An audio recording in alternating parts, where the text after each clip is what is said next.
नमस्कार दोस्तों आज हम बात करेंगे एक ऐसे राजा की जिसने सिकंदर को भी घुटने टेकने पर मजबूर कर दिया था, जिसके कारण सिकंदर ने संपूर्ण भारत पर राज करने का सपना छोड़ दिया था और उसके सैनिकों का मनोबल इस तरह से टूटा था कि वह युद्ध ही नहीं करना चाहते थे। आज हम बात करेंगे उस महान राजा की जिसने सिकंदर जैसे को भी धूल चटा दी थी। वह महान राजा हैं पोरस। पोरस प्राचीन भारत के एक राजा थे जिनका राज्य झेलम नदी से लेकर चेनाब नदी तक फैला हुआ था। यह दोनों नदियां वर्तमान समय में पाकिस्तान में बहती हैं। राजा पोरस का समय 340 ईसा पूर्व से 315 ईसा पूर्व तक का माना जाता है, पर उनका संबंध प्राचीन पुरुवास वंश से भी जोड़ते हैं। पोरस को भारतीय इतिहासकार पुरु भी कहते हैं। यह भी माना जाता है प्राचीन सांस्कृतिक ग्रंथ मुद्रा राक्षस में वर्णित राज्य प्रवर्तक कोई और नहीं बल्कि पोरस ही है। राजा पोरस के बारे में जो भी जानकारी उपलब्ध है वो ग्रीक सूत्रों पर आधारित है।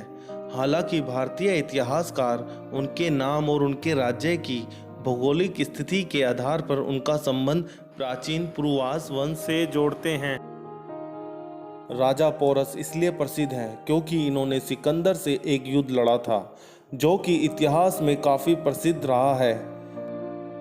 इस युद्ध में सिकंदर को पोरस से कड़ी टक्कर मिली थी, जिसके बाद उसके सैनिकों के हौसले टूट गए और उन्होंने पूरे भारत को जीतने का सपना छोड़ दिया। राजा पोरस के समय जब सिकंदर ने भारत पर चढ़ाई की थी तो तक्षशिला और अभिसार के राजाओं ने सिकंदर की अधीनता स्वीकार कर ली। इसके बाद पोरस का राज्य था जिसने सिकंदर की अधीनता स्वीकार करने से मना कर दिया। उनके द्वारा सिकंदर की अधीनता ना स्वीकार करने के बाद दोनों में युद्ध होना निश्चित था। सिकंदर ने युद्ध के लिए जल्दी से अपनी सेना को तैयार किया। सिकंदर की सेना में अब तक्षशिला और अभिसार के भारतीय सैनिक भी थे। सिकंदर और पोरस के बीच हुए युद्ध को ग्रीक बैटल ऑफ द हिडस्पैस कहते हैं। हिडस्पैस झेलम नदी का ग्रीक नाम है। यह युद्ध मई 326 ईसा पूर्व में लड़ा गया था।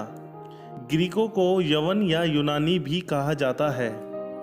सिकंदर जब अपनी सेना लेकर झेलम नदी के किनारे पर पहुंचा तो दूसरी तरफ राजा पुरु अपनी सेना लिए तैयार खड़े थे। सिकंदर की सेना में जहां 50,000 पैदल सैनिक 7,000 घुड़सवार थे तो वहीं राजा पुरु के पास 130 हाथी थे।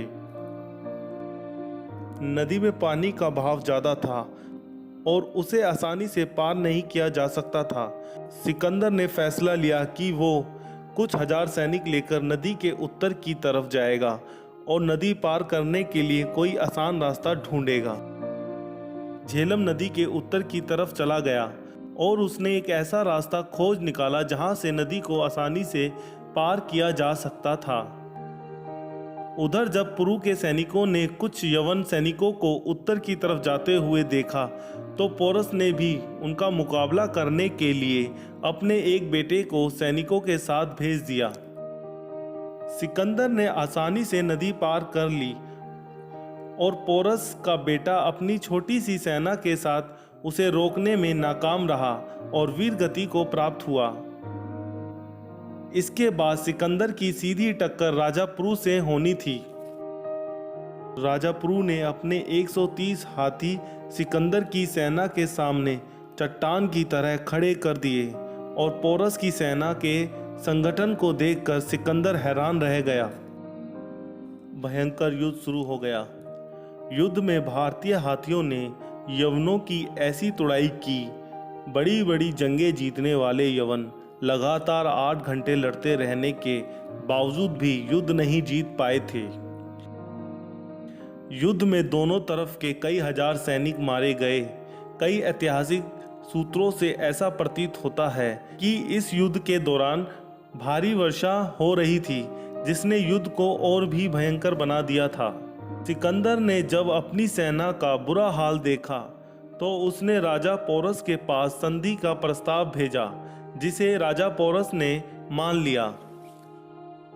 संधि के अनुसार राजा पोरस सिकंदर के प्रति वफादार रहेंगे और आगे के अभियानों में उसकी पूरी सहायता करेंगे।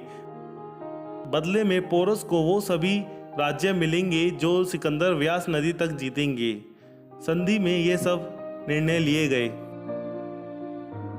इतिहास को निष्पक्ष लिखने वाले ग्रीक विद्वान प्लूटार्क का कहना है कि इस युद्ध में यूनानी 8 घंटे तक लड़ते रहे, पर किस्मत ने उनका साथ नहीं दिया।